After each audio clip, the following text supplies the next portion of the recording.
A massive thank you to the Brain Cancer Group for believing in the power of storytelling and shared experiences. So let's dive into today's episode. Here we are at Heads Up with M, which I have to say I appreciate it just being M. I think it should be with M and Gab. I guess Heads Up with M works. It's with you. it has a meaning actually, which we'll get into later. But yeah, actually, Heads Up is a good name for us, I think, because I guess it's a take on keep your head up. Maybe a little heads up in keep an eye out for different symptoms and things going on. True. You know, early diagnosis. Brain is inside the head.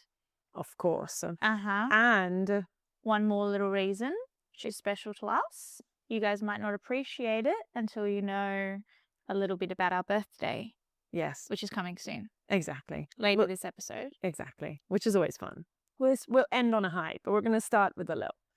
Little bit of a low, ups and downs. Ups and downs. So I guess at this point we're coming back from hospital. I'm re-navigating my new environment.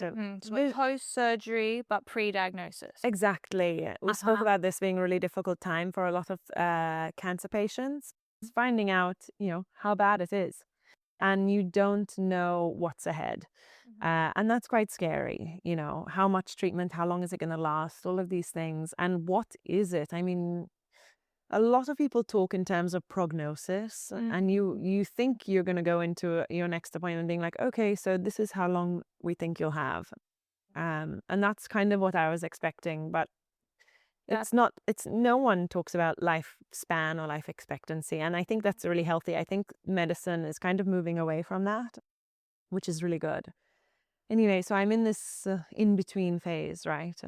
There are small wins here and there, and coming home from the hospital, you do feel like a newborn baby in a way because you have to be taken care of. I had to take care of my children in a way that I could best, but I needed someone to supervise me to do that. And that's because of your vision at the time or because of your healing from the surgery? Yeah, exactly. Like the healing was quite big. Everything was so delicate. You're still tired, you need rest. Yeah, like you can feel your skull kind of coming together again. And I don't want to get too gory. I'm not afraid of gore. So if anyone wants the gory details of what that feels like, ask me, I'll tell you. Ask me and I will tell you what that actually feels like, because I take out a circle. We can get into it later. But if you want to know, you can ask. You can find me. Anyway, so I'm recovering from this. And yeah, the vision thing is a big one, navigating my house. I think you were here, Gab, for a big dispute that Jake and I had over how the reorganization of the bedroom was. Because Jake we were moving house at this time, so there was extra furniture in this house. And he's wanting all this additional furniture in our room. We have a newborn with us, and also I'm blind. I'm waking up in the night to feed her. So I'm like, how? And he's like, we need to have this extra. You remember how ridiculous it looked? And you want a clear pathway. That's what I was saying. I needed a clear pathway. Anyway, so we navigated, these hurdles. So it was all about like making things as easy as possible. We had small wins when I'm a big, I wouldn't call myself a chef, but I'm a big home cook. I love cooking, and I think that's where I'm most comfortable. And I was excited for the day that I would be able to get back in the kitchen and cook. Cook for yourself. Cook for myself and cook for my family. I think food brings people together. We live and breathe food in my household and in my work. But I couldn't wait to cook again. And that came, maybe a week after I had the surgery, and I made my parents avocado toast. And even picking up a knife again, I was just like, oh my God. It's happening. It's happening. And like, you're kind of scared because of the vision, like about cutting yourself and little things. But like, that was an achievement. Like, I made my parents avocado toast, and I made my daughter scrambled eggs, and even, turning on the gas. Yeah. All these different things while you have a toddler running around you. And I was like, I made her scrambled eggs. Yeah. And I fed it to her. Like, these are just tiny little things you gain confidence with. Yes, you're turning corners. Yeah, exactly. Climbing stairs. I am climbing stairs, and that was good. So we go into waiting for this diagnosis, and that comes around the 2 weeks after the surgery. We get a call from my surgeon, and he has the report written down on paper. And so it was via Zoom. And he kind of receives this information, I think, and just like, he needs to tell me. It's his duty to tell me. And I'm going to share with you my diagnosis, but I really want to stress how important it is not to compare your diagnosis to mine, for those who are listening, because everyone's diagnosis might, you might have this type of tumor, but there are so many variables that go into that. Where in the brain? Did your operation go? Does it impact your mobility and your lifestyle? So I think it's very different for a whole group of people, and I really don't want people to compare theirs to mine. But for the sake of this podcast being about brain cancer, I'll tell you the details of mine. So I went into this Zoom call expecting grade 1 or grade 2, and this is what I had been doing, like, my home Googling on. I didn't look past grade 1 and 2. And I was told that it was grade 3. And the name is astrocytoma. So that was kind of presented to me. And the way he said it, all I can remember, because you kind of like, what? Like, I wasn't even expecting this word. I was looking at the others. Why are you in this conversation? So I was kind of lost at that point. We're on this Zoom call with my dad and Jake and myself. And I kind of just tuned out. I was like, what do you mean? Like, this is not what we were expecting. And so it was nothing against how it was said to me or the doctor presenting the information itself. It was more me kind of, that's when I just tuned out and zoned out. And I was like, I'm not present anymore. Yeah. This is worse. And I do remember him saying these words. He said, we only found just a few cells, and that's quite good because you're going to get more treatment. And he said, there's this IDH thing. And I was hearing those things, but you lost me at astrocytoma. So I didn't register. I went to bed that night and I Googled astrocytoma. And Googling that is like the actual worst thing to do. Definitely don't recommend Googling, especially when you don't have a full consultation about what your next steps are forward, because the plan that puts in place definitely helps. So I Googled what it was and I was like, oh my God, it said that I had 2 to 5 years to live. And you go into this state of like, well, what's the point? Of course, I considered like, if I was here for 5 years, would that impact my daughter's worse? If I left now, would it be easier when they don't know me, when they don't remember me? These really, really heavy feelings come into play. And I was really dark and really low. And I thought, well, what is the point? I'm going to spend this time, young kids are hard. Putting all this effort into them, and am I going to enjoy them? Am I going to really be here for those good moments when they're growing up?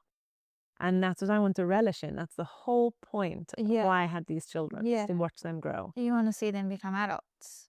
Yeah. Yeah, of course. You want to see them through their whole life. Yeah. Yeah. So I was just, very much in a frozen state. So the researching on Google wasn't helping. You were drowning in these negative. Yeah. And I didn't really know what was happening next. So that was it. And like, I think it's kind of good in a way with the medical system that you're kind of thrown into this and you don't know because the admin is being done for you, but you're going down this stream of care. You don't know who you're seeing next. Different doctors handing you over to different ones. Exactly. And I can't really control where I'm going, but it's kind of good because suddenly I got a call 2 days later. So I'm down this negative, I don't know what's happening next. And I get this call from Dr. Back. And he calls me and he's like, Emily, I can't find you. I'm at the hospital. Which room are you in? And I'm like, oh, I'm at home. And he was like, oh, I'm trying to find you. Can you make it in? He's in Royal North Shore. So he's in North Sydney. I'm in Avalon. He's like, can you come? And I'm like, well, yeah, sure. He's like, okay, I'll see you soon. I was like, okay, I'm coming from Avalon. He's like, don't worry, I'll be here. I was like, okay, put down the phone. And it's like, okay, we've got the kids, the newborn, who's going to drive, who's got car seats. You know, we're trying to navigate the logistics of, again, like transporting me and who's whatever. It's just like always this like exhaustion of like admin of how will we even get there. The practicality. Exactly. But we do it. So whatever.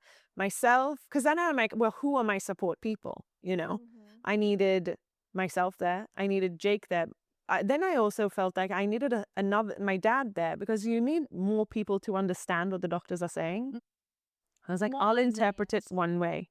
They'll interpret it another way. We need more ears. Exactly. So we go to his office, and honestly, like, Dr. Back is just a total celebrity to me. Dr. Back he sat us all down. I mean, we're the pram, everything, this whole like team. And if you haven't met my husband, he's almost 7 foot tall. So his presence alone is like, just like overwhelming. And again, I put myself in their shoes, you know, giving us this whole team, but I'm sure they have these conversations all the time, you know, and probably harder than mine. But yeah, they all come in, and so we're all there, and Dr. Back and Marina, and it was great to meet Marina as well on this day. And she's there kind of. Marina. So Marina is the nurse practitioner of the brain cancer group, and she is almost like a very mothering figure. It's incredible. Her role is not offered in a lot of cancer hospitals. But what she does is she's interpreting the information to you. If you ever need it interpreted, she's explaining it to you. And then in between your appointments, if you have a question, if something happens, if there's any changes going on, you just ring her, you call her, and she's there. And that's invaluable. Her role is so important. I mean, how she remembers all the patients as well and what they've been going through. Like immediately, I tell her, "Hi, Marina, I'm experiencing this." She knows exactly what's going on. She doesn't need to like, "Oh, let me look at the patient files." You know, she's incredible. So I meet Dr. Back and Marina, and Dr. Back is, I'm thinking, so this is 2 days before Christmas, the 23rd of December. And I think, God, we just had this difficult conversation a few days ago, and we're about to hit Christmas. I can't be bothered to have another hard conversation. Like, this is just bringing a downer. And I was just going into this being really down. But it was the opposite. He was like, okay. So he sat me down and he like wrote down, and I think seeing it in writing was really helpful. And he was like, you had an excellent resection, tick. You had, very good borders around thing, tick. And he was like saying these positive things, and just like seeing those ticks made me feel like, I am teacher's pet. I'm doing well, you know. And it's like, I think He's marking my homework. He's like, yes, this all went well. exactly. And he says, you know, yeah, like it's not what we expected. It's not what we wanted. But the fact that you had these cells allows you to go in hard and fast with this treatment. And this is what we're going to do for you. We'll do 33 rounds of radiation and 6 to 12 months of chemotherapy. And he makes this plan for you, and he writes it down for you, and you have to sign this document. And he like signs it over to you, and it's like signing away a new lease on life. It was like, yes, oh my gosh, I'm in your hands now. Please, absolutely sign it off. Thank you for taking care of me. So you had full trust, full confidence in him. Absolutely. He had such a good demeanor about him. And yeah, it was just his presence. I mean, I did receive really good news with the IDH1 mutation. And to explain a little bit more about that, IDH1 was discovered recently in the last 10 years.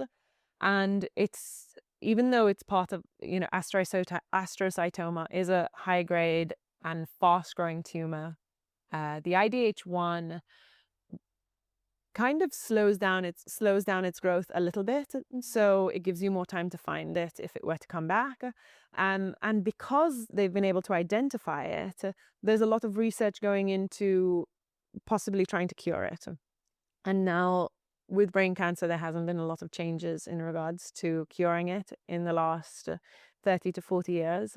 There are attempts being made, but the chemotherapy is the same from when it was first discovered in, I think, the 80s or 90s. Yeah, wow. So same treatments being used as it was. Same treatments. What is improving is how you treat it. So, for example, and the MRI. So MRI machines are getting better, which improves radiation. So they're targeting, and that's a big part of Dr. Back's job, is his targeted radiation treatments. He's getting clear images.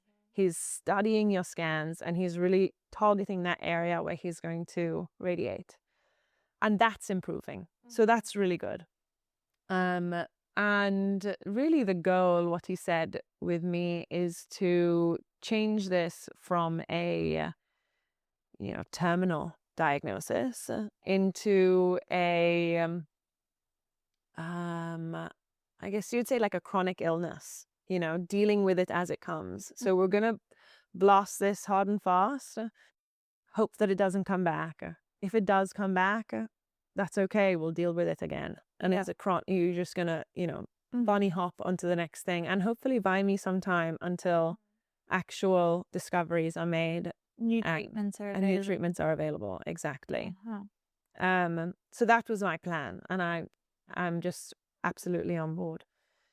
And that's where we go into kind of, he said you wait 6 weeks before you do radiation. And so I was kind of happy to have that time off to celebrate Christmas and New Year's and relax for a bit before we started treatment in radiation in February.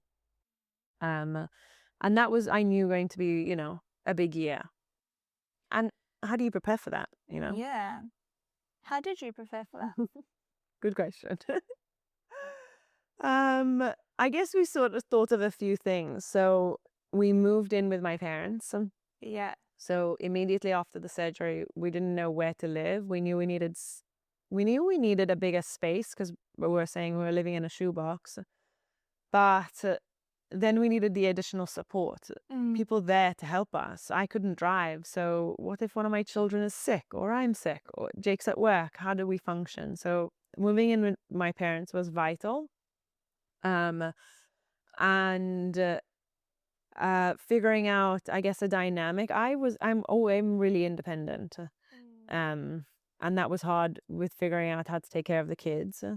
I am really lucky in that we did get a babysitter who, not really a babysitter, she wasn't full-time, and it was a few hours each day just to help me get out of the house and almost watch me watching my children, because I wanted to get out every day, and I didn't know, I had to keep 2 eyes on the kids, and I needed another set of eyes, and I almost wanted her to watch me do it and then be there if I needed her. So we got that for a bit, but it didn't last long. I quite quickly was back on my feet. Got back into your groove. Exactly. Managing both of the girls on your own. You know what Dr. Back says? What does he say? He just says, if you're not working, you're walking. And so that's what we did. We just walked everywhere. I got the Doppel pram and we were just walking. And that's really good because exercise, really helps with mental health and physical health. Yeah. And when you're not driving anywhere, you need to walk. So we're just walking everywhere. Totally. Yeah. So we enjoyed that. And I think having the job of getting out of the house every day just made you feel accomplished. And yeah, you kind of get on with it. I feel like I am blessed in the sense that I had children. And so every morning you have to wake up and you have to do it. But then I also think I think people find other facets of getting on with it. For me, it was my kids or cooking, but for other people, it could be something else. It could be getting back to work, or it could be gardening. It could be a relationship. It could be, going for a drive or a new exercise or a new sport that they're into. Starting a business, starting a podcast. Exactly. Who knows? Who knows? I think putting your mind towards something is really helpful. So for me, that's what it was. But yeah, it could be something else for someone else. Yeah, and this is where we kind of started thinking positively, and the more I just continued living, the more I was like, okay, this really wasn't as bad as I thought. And that's when I kind of got inspired to share this, because that's where I was like, I think I needed to know this a few months ago. I would have loved to hear what this would have actually felt like, you know? So, you know, I did go to radiation, and that is quite hard. You do 6.5 weeks and you go every day except for the weekends. And we live about 40 minutes from the closest clinic. Who would take you to the radiation? My dad. And we formed this routine, which was really nice because my mom would be with the girls, Jake would go to work, and my dad and I would go. And we'd get a coffee. Sometimes we'd sit in silence. Sometimes we'd just listen to music. Sometimes we'd argue. Sometimes we'd laugh. And it's almost like you go through these experiences and you find like, wow, I really bonded with my dad over that period of time. And like, wow, it really sucked that I had to live with my parents and start life from scratch. But my kids got to spend time with them and form a bond with them that they wouldn't have otherwise. It's very special. Yeah, exactly. It really is.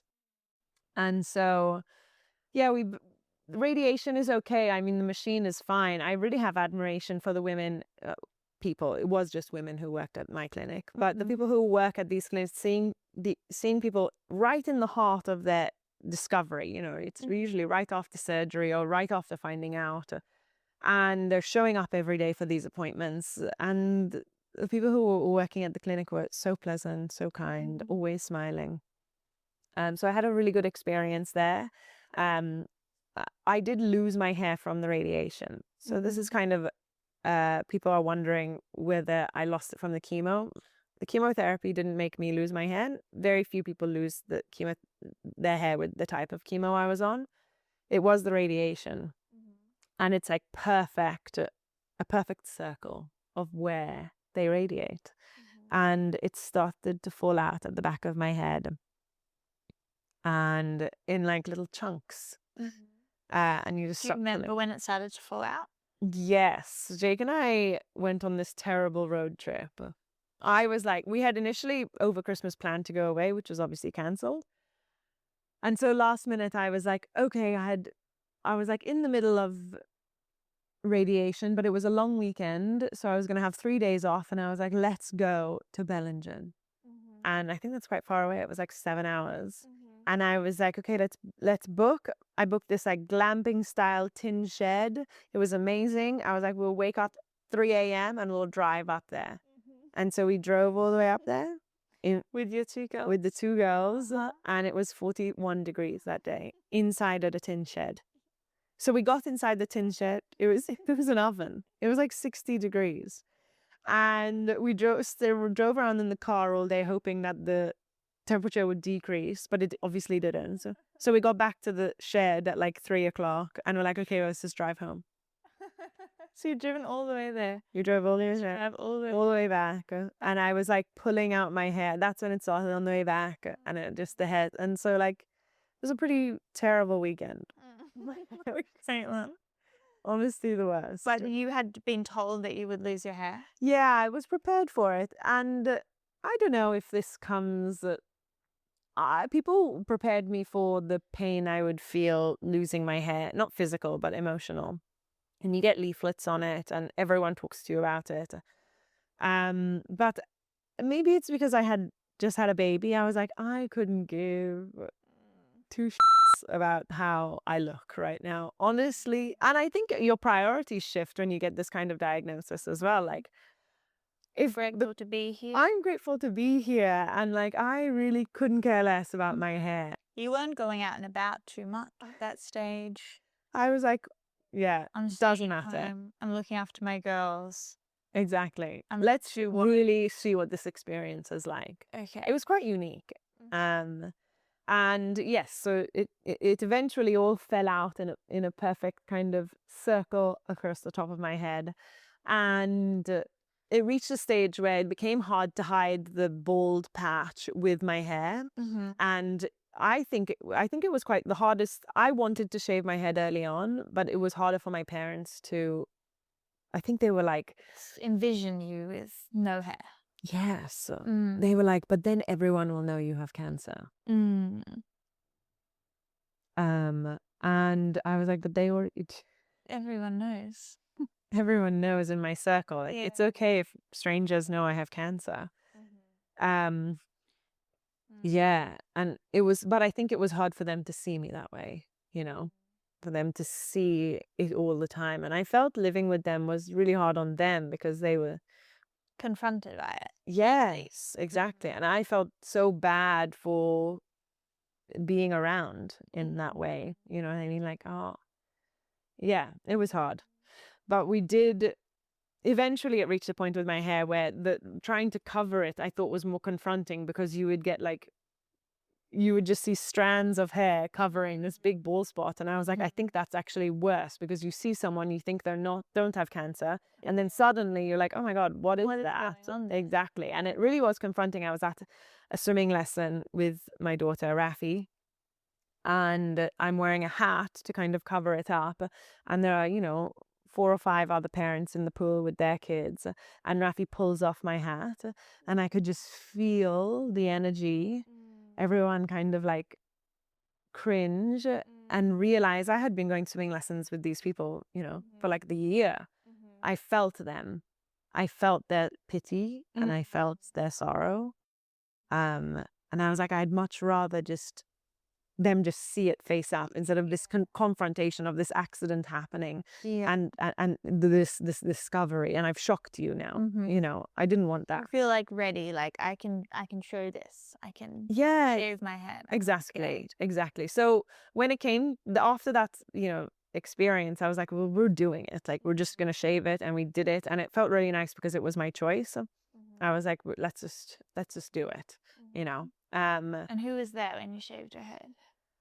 So a really good friend of mine from Avalon, Lisa, she is a photographer, and I had told her this, I think like that day or the day after, about that experience. And I was like, I'm done. I'm going to shave it. And she was like, oh, can I please take photos? And I'm so grateful she was there because when you watch movies about like people shaving their heads on like cancer movies, it's always like the sorrowful moment and crying. And I'm sure it is like that. But the reality was like, I was like, I'm not going to make it that for me. I was like, I'm not that girl in that movie.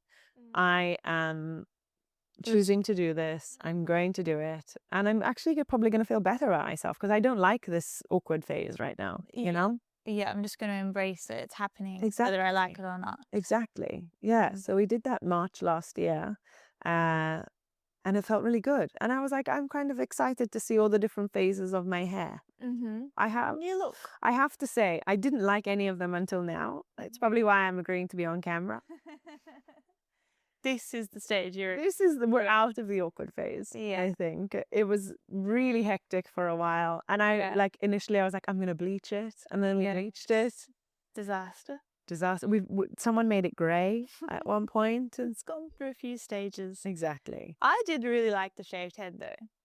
Same. I didn't mind it. But I was talking recently about how like I'm a bun girl. I love a good bun, and this feeling of it being pulled back is the most satisfying feeling ever. And even with a shaved head, I thought I would love that. Yeah. But I needed the pull. I love it. You've been missing that. I'm back. Yeah, she's back. Exactly. The messy bun is making a reappearance. Exactly. So here we are now. We are getting ready for our birthdays again. Yes. Birthdays coming up. Exactly. And I kind of wanted to talk a little bit about birthdays in general. In terms of how birthdays, I think after this diagnosis or after this experience, it really was hard for me to enjoy other people's birthdays. So for example, soon after my diagnosis, it was my sister's birthday. And I think she's like 6 years older than me. And I was like, oh my gosh, you're just this is an awful feeling. She in no way contributed to this feeling. Yeah. But she doesn't know this. But I went to her birthday thinking, you have no idea how lucky you are that you got these extra 6 years and you're just like celebrating your birthday like, oh, another year. And I'm like, I don't know if I have 6 years. it's so lucky, and you're just getting another one, and you're just How easy it is to turn 37 or yeah, whatever. it is. exactly. It's just like, oh, how good. Mm. Oh, don't talk about my age. And I think a lot of people who are diagnosed with cancer in this like lower age group, they have this jealousy because you're like of people who are older, because it's like it really gives you the perspective of what a privilege it is to get To old. age. And I definitely now have sympathy for people 50 plus. But when I was first diagnosed, I had feelings of resentment. I had feelings of, you have no idea how lucky you are. I so desperately would love to be talking about my future as though I'm going to see grandchildren, as though I'm going to be at these events. You have no idea how lucky you are just because you've made it, you know? Now I've processed, and I really understand. You can accommodate more empathy for those people who are older getting diagnosed as well. Yes. Yeah. Initially, I it mean, was hard. And in tough at any age, I guess, right? And then Yes. you have like parents looking after young children who are Exactly. diagnosed. And that's like an area. It's just big and tough all around Exactly. at any age. Absolutely. So you Absolutely. get to your sister's birthday and you're like, I can't grasp the idea of being happy for you for your birthday and how easy it is for you to just have a birthday when I'm And you're like linked it celebrate. to your birthday Yes. age. Exactly. And was you still have this feeling about other people's birthday or your own birthday? Yeah, I guess like I didn't for a while until this year. Now you and I are turning 32. And Do you feel 32?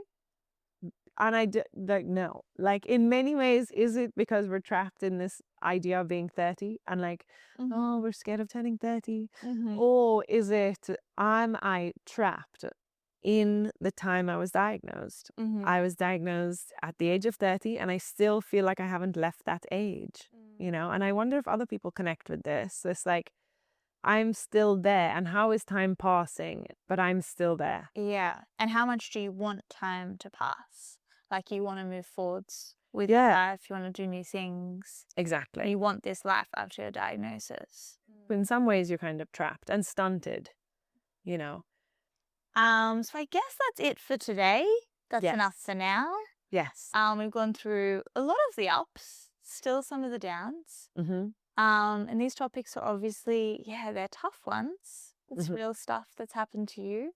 But it would be cool to like hear from other people if they're listening and they're like relating to this kind of things you're saying. If anything that like Em has touched on, you feel like you want to, I don't know, give some comments, feedback, suggestions, ideas. I agree, because I really haven't, and this is why we're here and making this, I really haven't met many people, especially in my age category, going through a cancer diagnosis. So I'd love to hear if people relate, if people have questions, if they want to know more about certain areas. And I think we'll dive into those later as we go on. Thank you so much for tuning into this episode of Heads Up with Em. I hope you enjoyed today's conversation. If you're a brain cancer survivor, a caregiver, or someone just looking for some inspiration, remember you're not alone and your story matters. Don't forget to subscribe, rate, and leave a review if you enjoyed the episode. It helps others find this space too. If you want to connect, you can find me on Heads Up with Em Instagram and my Instagram account, Emily Francesca Kirk. I'm excited to share more with you next time.